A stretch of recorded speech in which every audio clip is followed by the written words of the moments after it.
Welcome to the Entrepreneur's Lounge radio show, where we expose the myths of entrepreneurship and release the weight of it all. Real people, real issues, and real talk with expert solutions. So sit back, relax, and enjoy the show as we welcome our host, Alicia Brown, the Joy Guru.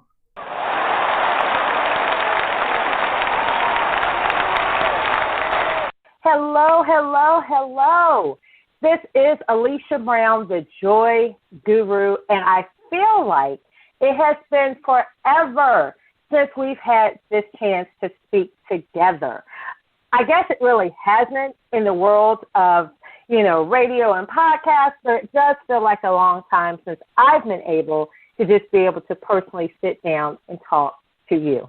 So let's go right into it, because on my Joy platform this week, I've been sharing the message of trust. And, I told my viewers that in order for you to go into a new week and really have the success and the aspirations, your plans and your goals, to fulfill those for a week, because I always have a desire that you have a power-packed week, that we had to deal with the issue of trust. Currently, we're dealing with a pandemic. But there's always different things in life, whether it's your personal challenges, your family challenges, or maybe it's some things as far as the business is concerned that's impacting your success. We always deal with the issue of trust. And what I wanted to focus on is the fact that sometimes there are trust issues you have that you are unaware of, and unaware of how they actually affect your success. So we're going to talk about that today. Let me ask this question. When I say, is trust derailing your success, what immediately comes to your mind? What comes to your mind when you hear the word trust? If I be honest, when I've asked this to the average person, the conversation typically starts with why you can't trust certain people, or they'll have vivid examples of past relationships where trust was the issue. This person lied. This person misrepresented themselves. This person was a fraud. They can go from romantic relationships, business relationships, friendships, family members, whatever it is, they come up with these examples when I use the word trust. But first and foremost, today when we talk about derailing your success, I want to talk about the biggest trust issue that so many ignore, and that is trusting oneself. We are in a time where more than ever, the trust of oneself is going to determine the measure of success one can have. Listen to me closely. A measure in which you trust yourself is a direct correlation to the measure of success you receive. And here's why. As an entrepreneur, you have to make gut-wrenching decisions. And maybe some of them, let me correct myself, maybe some of them are not gut-wrenching, but they have to come from your gut. They have to come from that place of trust. The trust that you know what you're doing, the trust that you're making the best decisions. And unlike some other areas in our lives, in entrepreneurship, you don't always have the time to mull over something and research something and take extensive time to weigh this one out. There are decisions on a daily basis that you have to make in a split second, and trust that you made the right decision. Trust that your answer, your resolution is what is needed right now. I'll put it this way. Let's say a water pipe burst in your house. It would be great to know the infrastructure. It would be great to know what caused the problem. It would be great to know the strength of the pipe. But immediately, if a water pipe bursts in your house, the first thing you need to do is turn the water valve off. You don't have time to sit here. I wonder what caused this bust. I wonder what is the strength of the pipe. I wonder what type of materials the pipe is made of. Those are questions for later. But right now, while the water is gushing everywhere, the first thing you need to do is turn the water off. See, sometimes in our business, the water pipe has burst, and you need to make an immediate decision to turn the water off. But we're standing in position and drowning because we're focusing on all these other factors, things that really do not matter to the pressing issue at hand. So let's talk about this issue of trust and trusting oneself and why it is so important. Right now with COVID-19, it's disrupted the lives of people around the globe. Many are feeling fearful. Many of them are feeling off kilter. The world as itself has somewhat been tilted on its axis. But the point is, you have the power to change any situation. The change begins with how you respond. The change begins with how you see the situation. The change begins with how you make things work for you and your family. Same way with your business. You have to make some decisions, especially now, that are going to change the livelihood. It's going to change the life of your business. So what do? When the ground beneath us feels uncertain, that's when we have to look within ourselves for security. Some may say we always should have been looking within oneself for security first. So if you don't trust yourself and trust you have everything that you need for where you are, for where you want to go, then you're in trouble. Because it means you're anxious, it means you're stressed, it means you're always reaching and grasping for something else because you don't think you can do this. And no matter what actions follow after that, that's why we get like the hamster on the wheel. So many people are working at their business. They're working hard, but you're not achieving the goals and objectives that you once desired. You're creating another job, except for your name is the boss on this one. You're not creating that wealth-generating, solution-based business. You're not generating the passion and the vision that you once had. Sometimes you feel like you're a long way away from what you initially visioned. And a lot of that has to do with trust. So let's talking about that. You know, you have to have faith over fear. Fear does not serve you well. You know, fear is something that's meant to protect us. But sometimes the duration in which we hold on to that fear and how we mismanage it actually becomes toxic to us. It becomes deadly. Instead of protecting us and shielding us from hurt, harm, and danger, it actually hurts, harms, and puts us in danger. Think about that. So for some of you, this will be a slight adjustment. For others of you, this is going to require some bold moves when we're talking about trusting yourself, because you have to get to the root of it. Some of us, and I can say it's a testimony, from childhood, it was embedded in us that we were not smart enough, we were not good enough, we were not intelligent enough. So we had that seed of doubt of oneself placed in us, some of us from birth, based on our environment.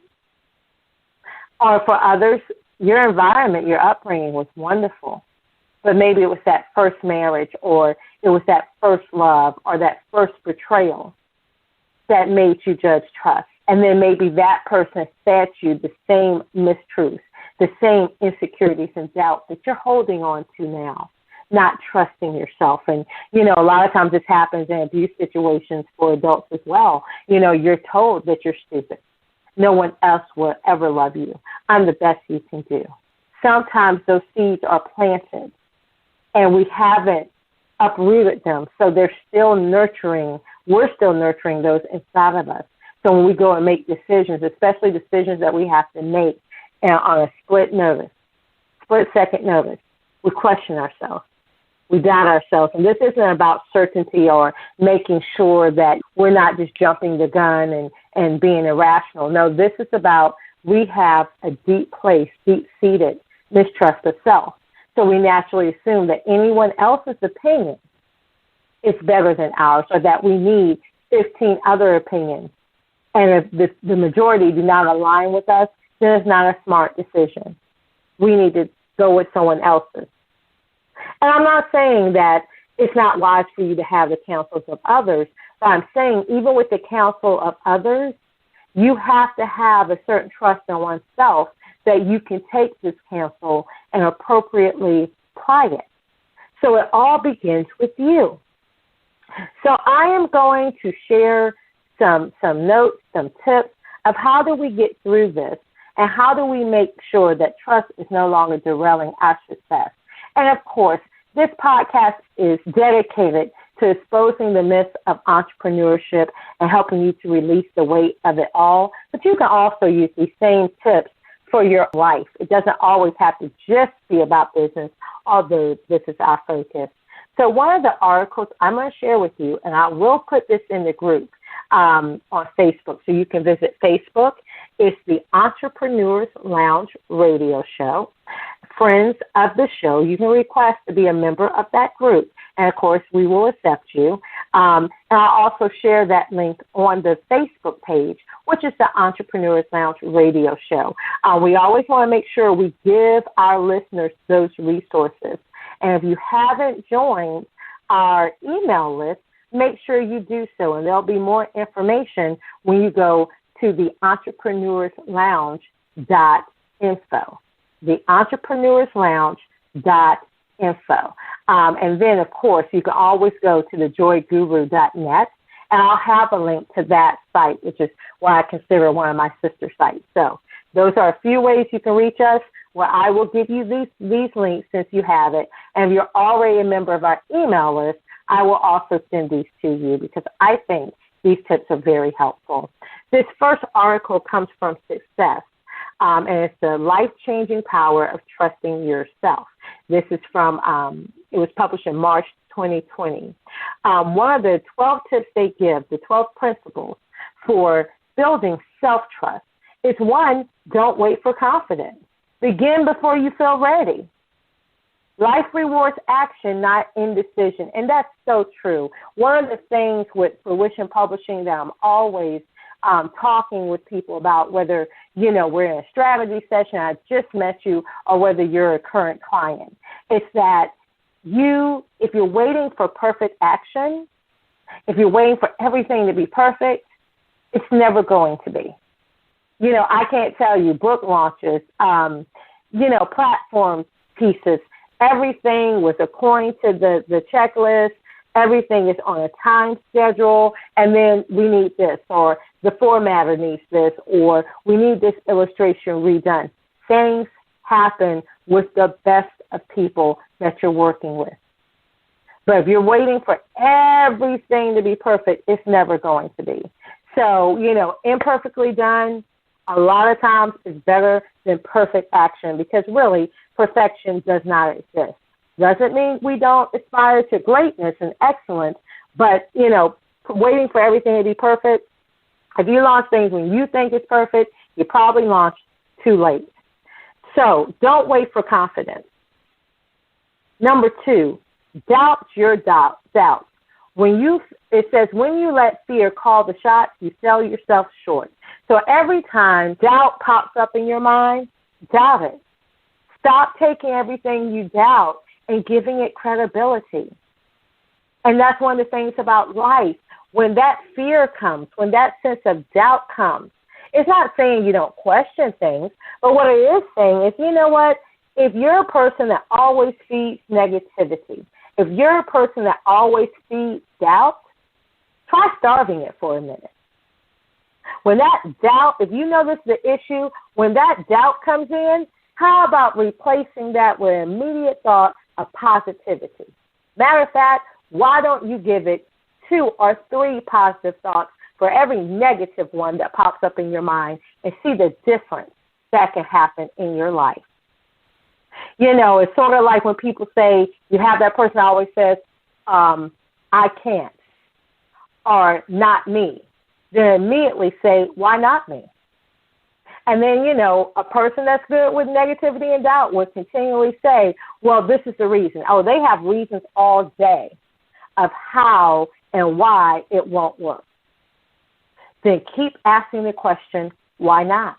Why not? I guarantee you, even for the most negative person, if you kept with why not, at some point, they're going to run out of reasons of why it can't work. So why don't we start looking at reasons why it can? Instead of why not you? Doubt your doubts. Number 3, dial up your daring. Be bold in the vision you create for your life. I'm not saying be reckless, but I'm saying sometimes you just have to go for the gusto. You can't sit on the bench anymore. You got to be willing to step up to the plate and take that swing. And even if it's not a home run, you took action, and action is rewarded. Number 4, embrace your fallibility. Love it. Get off your own back and give yourself permission to be human. It's okay to fall. Just fall gracefully. It's okay to fall and not fall gracefully. Just get back up. Falls happen. Quote, unquote, perceived failures happen. But how do you bounce back from them? Embrace that. Embrace that everything is not always going to work as planned. Embrace that you may not, at first launch, be as successful as you want to be. But don't settle with that. Just know that I'm going to keep doing it until I get it right to either meet my expectations or exceed them. Embrace your fallibility. 5, use your gifts. Honor your talents and do more of what you do well. And see, this is the problem when you mistrust yourself. You ignore the fact that you have been born with a unique gift, at least one.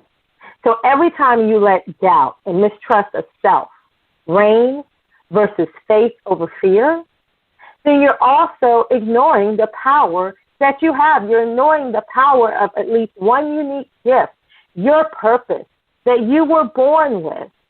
And that should never be minimized or ignored. Number 6, strengthen your wings. Prioritize what empowers you to thrive under pressure. What is the point of having wings if you never fly? 7, stand tall in your worth. When you talk yourself down, you shortchange the world. My God, this is so true. When you don't live optimum, when you don't live fulfilling your purpose, you shortchange yourself every time.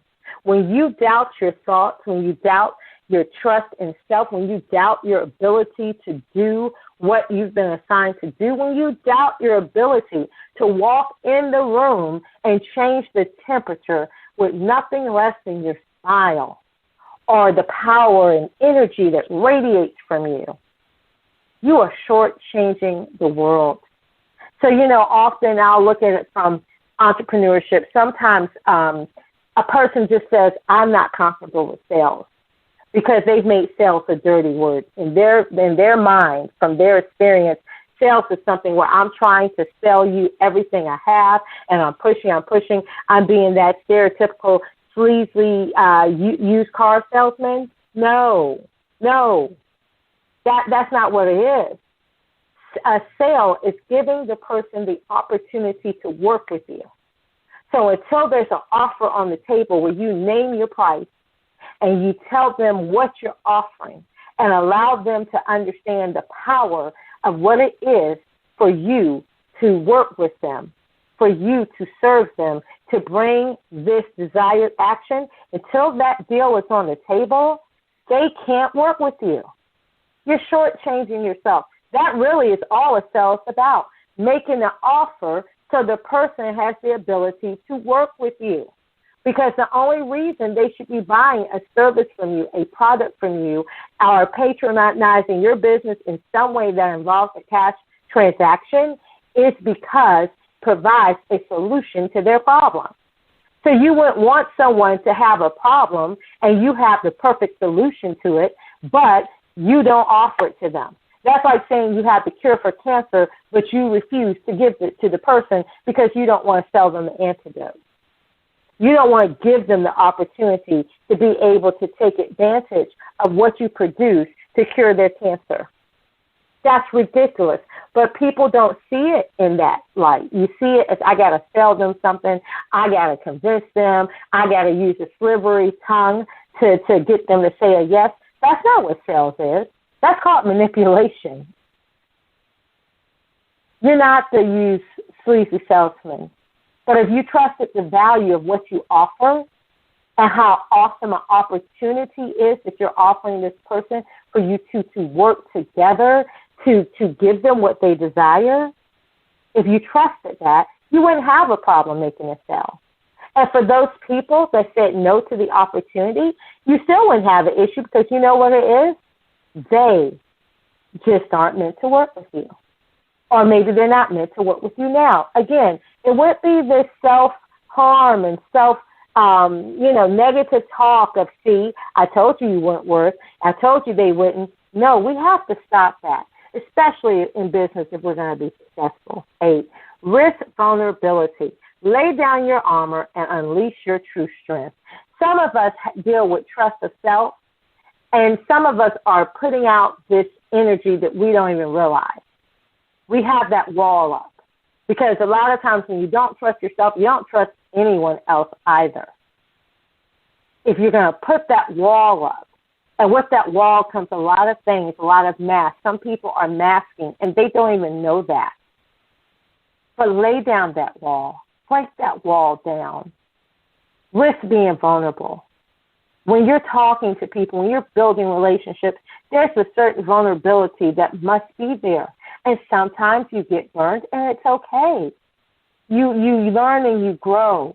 You learn the power of discernment, and next time seeing it, discerning deception may be better and avoiding that situation, but don't allow that to make you not want to be vulnerable, because only when you're vulnerable can you really unleash your strength. Only when you're able to go in and give fully of self can you really experience power. 9, choose faith over fear. Trust a higher force is conspiring for your great good. I think that's one of the biggest problems when you're talking about building self-trust. If you believe you're just in this life and you're just going willy-nilly, and, there's a 50% chance that maybe you'll be successful, there's a 50% chance you're going to fail, and, you're in this life, just do the best you can, and, if you muck this up, it's all your fault. Well, that's why things are challenging. If you really believe you have a creator, I'm not preaching religion here. Whatever your faith is or wherever you put your faith in, that's your business. But make sure that wherever you put your faith in, it's bigger than you. So if you believe you actually have a creator, a spirit being that created you, that controls the universe, that controls everything, then you would know that you're not in this life alone. Your life isn't dependent on just what you can see. It's not just dependent on who's physically in front of you and who's physically for you and who is not.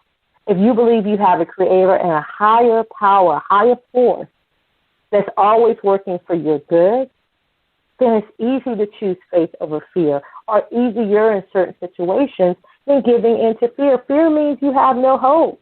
And there's a higher force that's working for your greater good.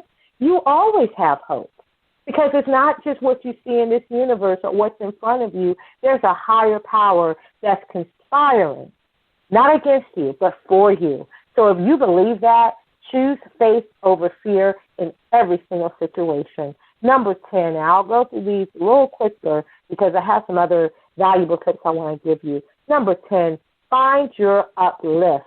Surround yourself with those who embolden you. Let's talk about that. I have to give a little credence to this as well. If you talk about all the people you trust in a lifetime that have, failed you and have stabbed you in the back, okay, before you go into that narrative, let's talk about you hold the pen. So just like an editor can edit, you also can edit your life.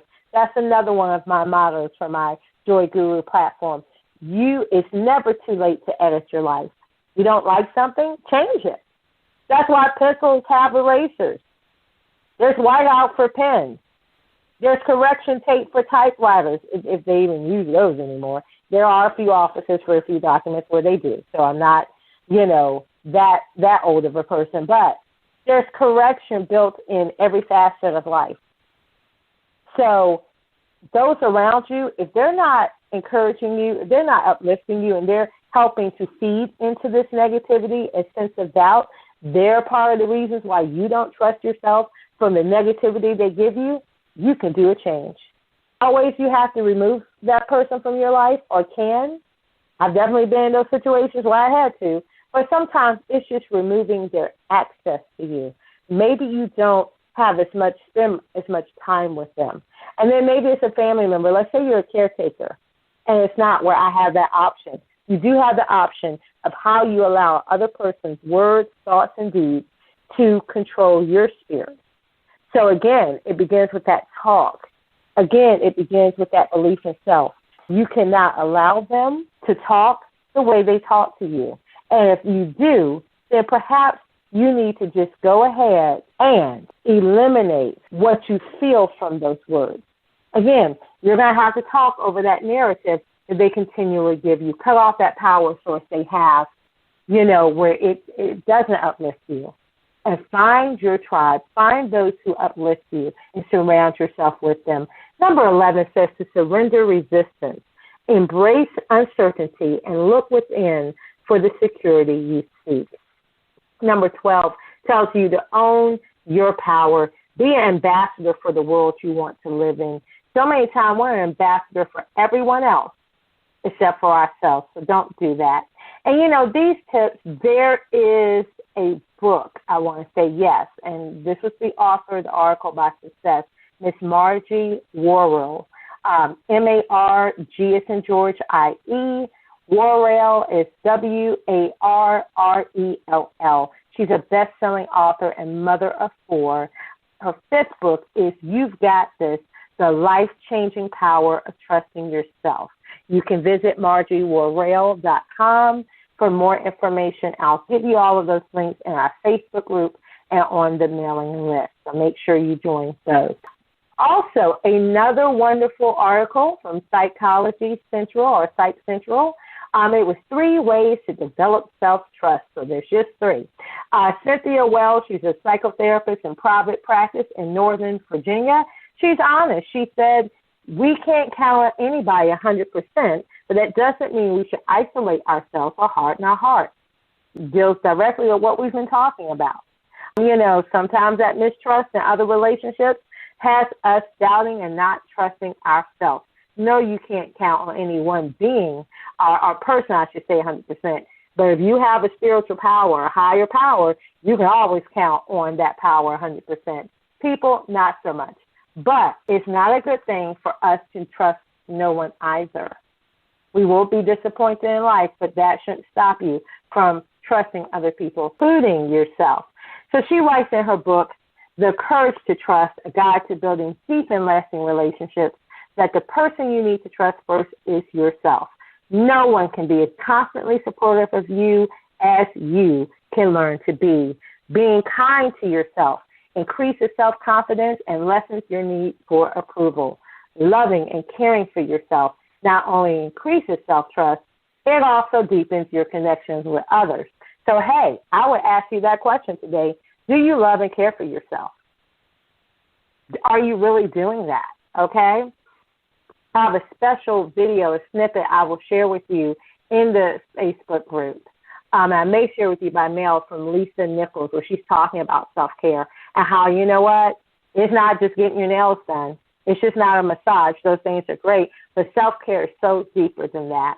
So here's 3 tips from psychotherapist Cynthia Wall, and I will give you her information as well in the group.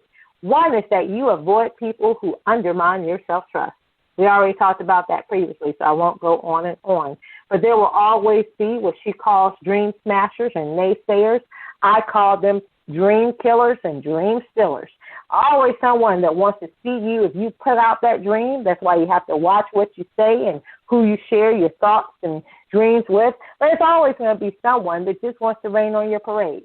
For every reason you can tell them why it's going to work, they'll give you 50 why it won't. And, especially pre-launch or in the visionary stage, you don't need that type of energy. So avoid people who undermine your self-trust. And I love this is what she shared. While you probably don't have control over having negative people in your life when you were a child, while you probably didn't have control over having negative people in your life when you were a child, you do have control today. Think about the individuals who surround you. Do they support you? Do you really want them in your life? You know, sometimes as adults, if we had that type of childhood, we don't realize you get to choose this time. I share that with you in my book, Sometimes All You Have Is Happy. You get to choose now. You're not in that same situation. So take back your power and choose. You can go to thejoyguru.net, or you can go on Amazon.com or anywhere major book retailers or books are sold to find that first book, Sometimes All You Have Is Happy. But you get to choose. It's no longer up to those people. You don't have to live that life, you know, of abuse and trauma. You don't have to allow that to go on. You know, I say with myself before I go to point two, you know, I had to come to a point in my healing while I was an adult that, you know what, your abuser, who was my father, is dead. He's gone. I can think of some other family members and people in my life that had that same negativity in their treatment. But you know what the thing was? They're dead too. Some of us are being a prisoner of people that are gone, and we're allowing the things they said. And it's not easy, but we're still allowing what they said to determine our action, and they're dead and gone. One of the things I share with people that, you know what, those who abuse you, they often stick and move. So I've watched this with other people, and they're talking about the memories as vivid as yesterday. But you know what? And they'll say things, you know, they're sick and they're ill. Don't they see what they've done to me? Don't they see all the abuse and what it's how it's changed my life? And I'll look at them with the biggest compassion and biggest hug and go, no. And they look at me like, what? Abusers stick and move. So if he was a pedophile and he molested you as a child, he's probably moved on, unfortunately, to 20 other children. They don't think about their victims. They just do what they do. And you're holding everybody as if they owe you something. They don't. Because truthfully, what they did owe you, they didn't even give you, which is why they abused you. So to think now they would look at how your life has turned out, if it's turned out negatively, and be conflicted or saddened by what has happened, they're not thinking of you. And that is the truth of most people that we're giving all that towards, we're giving all this power to. They hurt me, they did this, and as vivid to us like yesterday, they're not thinking about you. So for some people, that realization will free you right now. Go live your life. Go get your healing. And stop leaving that up to them. If they're the ones that hurt you, they probably will not be the ones that heal you. You are. Sometimes you will never get an answer to why. So stop asking for it. Just go get your healing and do what it takes for you to get unstuck and for you to live your best life.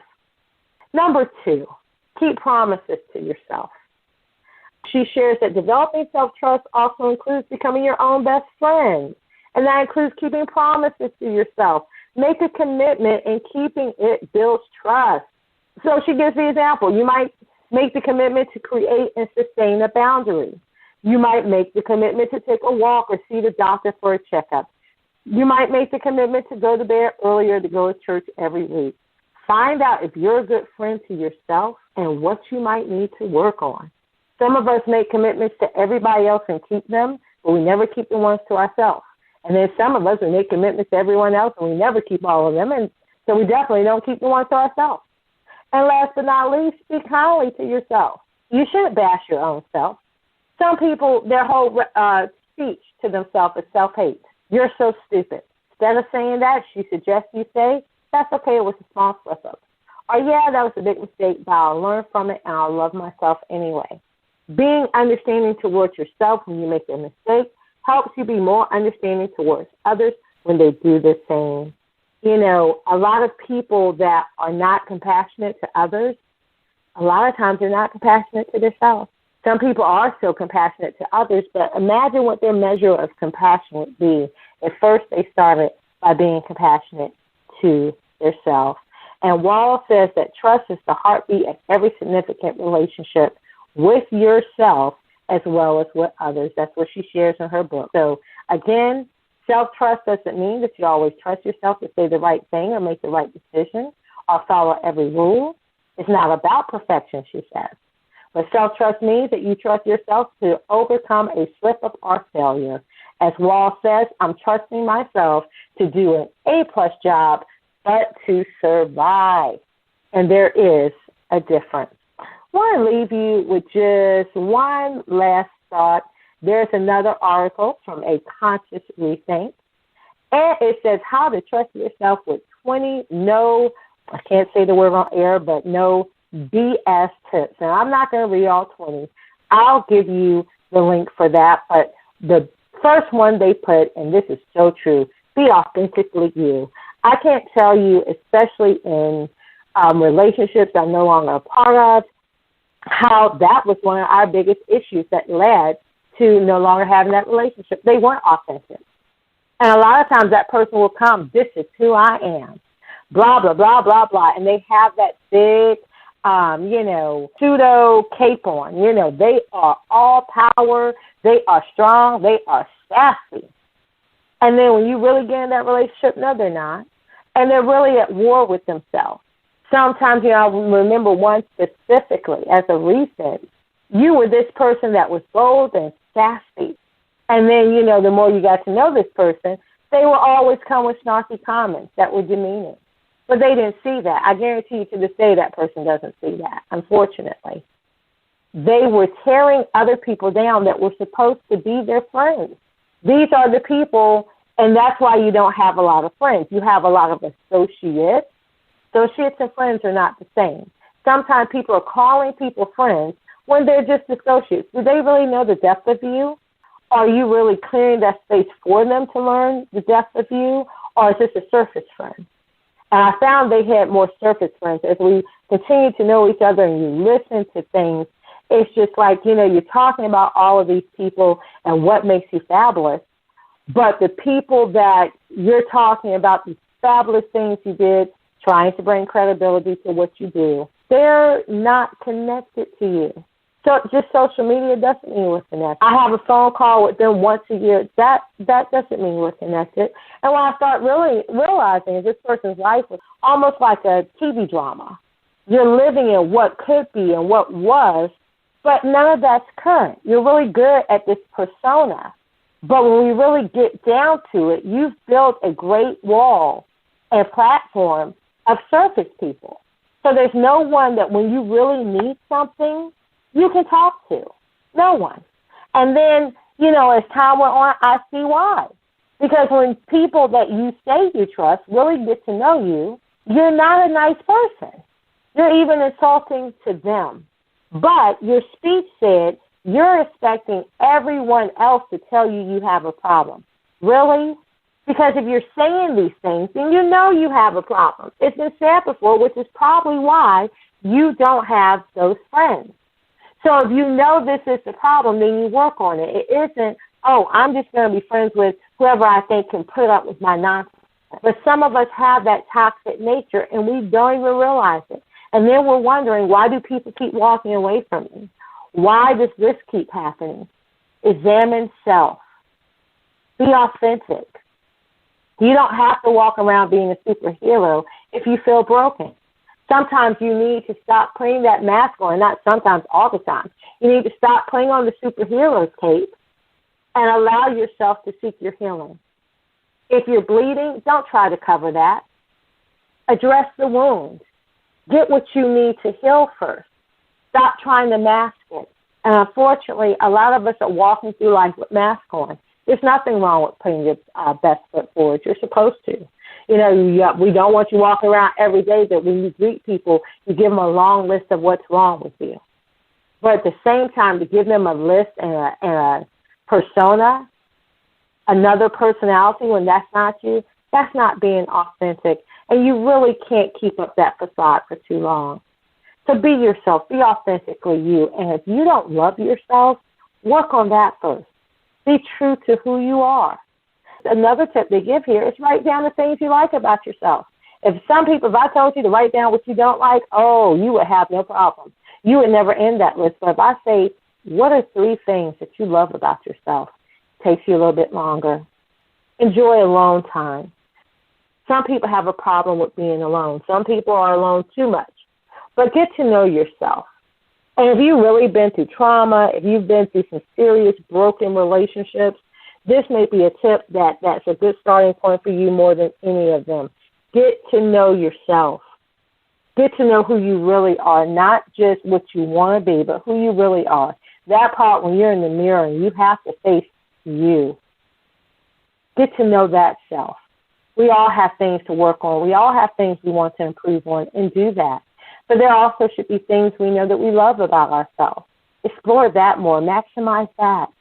And then give yourself time to grow. Because if you do these things before you visualize your success and before you work on manifestation, you're not going to be pleased with the outcome. You're sabotaging yourself a lot of times and sabotaging your success and your worth, all because you don't have trust in yourself. So again, I have loved this opportunity to talk to you. I have loved this time that we had together. I know that it was fruitful. So make sure that you give us some feedback. Join our Facebook group. The Entrepreneurs Lounge radio show, Friends of the Show, is the Facebook group. On our Facebook page, it is the Entrepreneurs Lounge radio show. And if you want the links to that, make sure you click on thejoyguru.net, where you can get the link to our sister site. I'm also going to change that so we have it to our I'm just going to develop a media podcast page on my website. That's up and coming on that, thejoyguru.net. But for now, you can visit the entrepreneurslounge.info for that website. And again, we would love to hear from you. Tell us some tips that, you heard on this episode that really helped you. Make sure you share it with your friends, and you together can have that circle of healing and help one another and strengthen them. And like I said, we love to hear from our viewers. So drop us a line. You can find all that information on the sites I've already mentioned. But until next time, love and blessings from Alicia Brown, the Joy Guru. And thank you so much for listening to the Entrepreneurs Lounge radio show and podcast. Thank you for listening to this episode of the Entrepreneurs Lounge, where we expose the myths of entrepreneurship and release the weight of it all. Real people, real issues, and real talk with expert solutions. Make sure you stay tuned to our Facebook page and thejoyguru.net for show updates, announcements, and to learn how you can be a guest on our show.